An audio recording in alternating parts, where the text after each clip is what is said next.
शौक सिंगार भोला के मन भावे नहीं। करी के करला शौक सिंगार भोला के मन भावे नहीं। खाली भंगिए से करेले प्यार, खाली भंगिए से करेले प्यार भोला के मन भावे नहीं।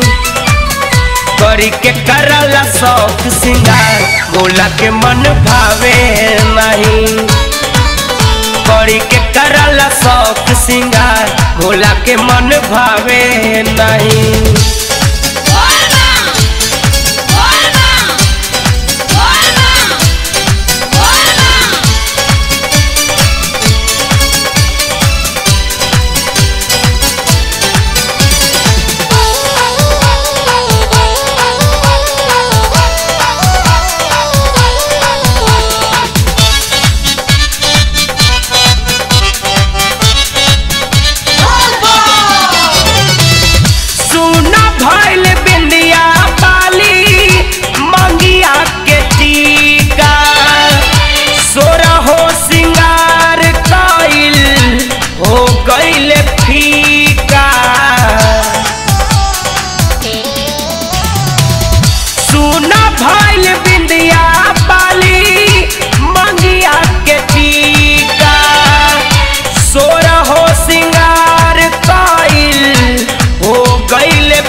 करी के करला शौक सिंगार भोला के मन भावे नहीं।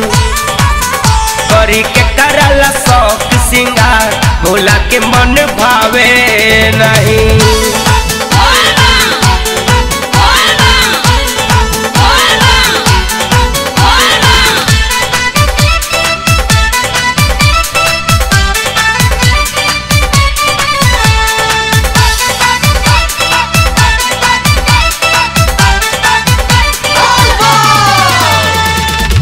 अखिया के कजरा पूछे हाथवा के कंगना, चढ़ते सावन सुना काहे भइले आंगना।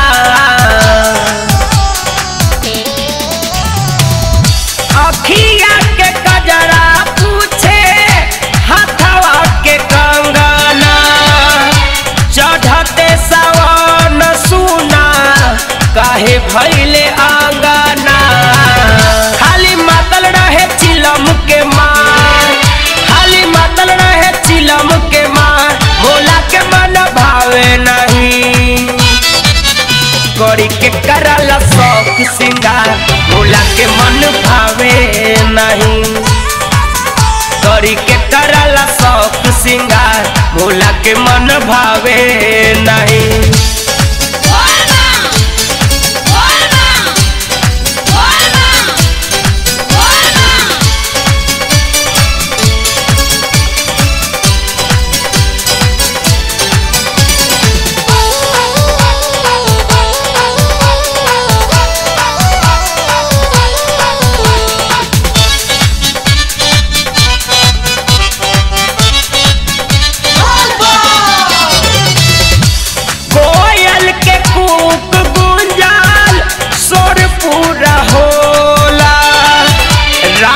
बीतल भोर भाइल जागी अब भोला।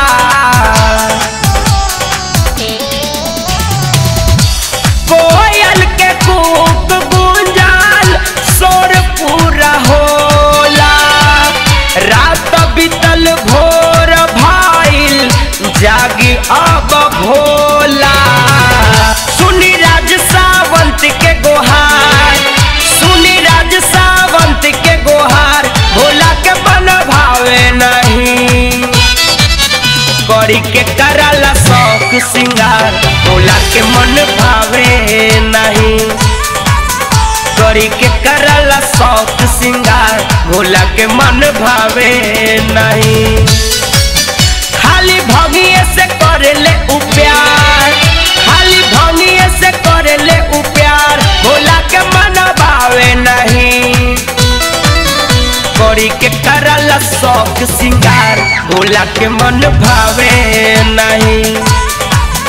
करी के करला शौक सिंगार भोला के मन भावे नहीं।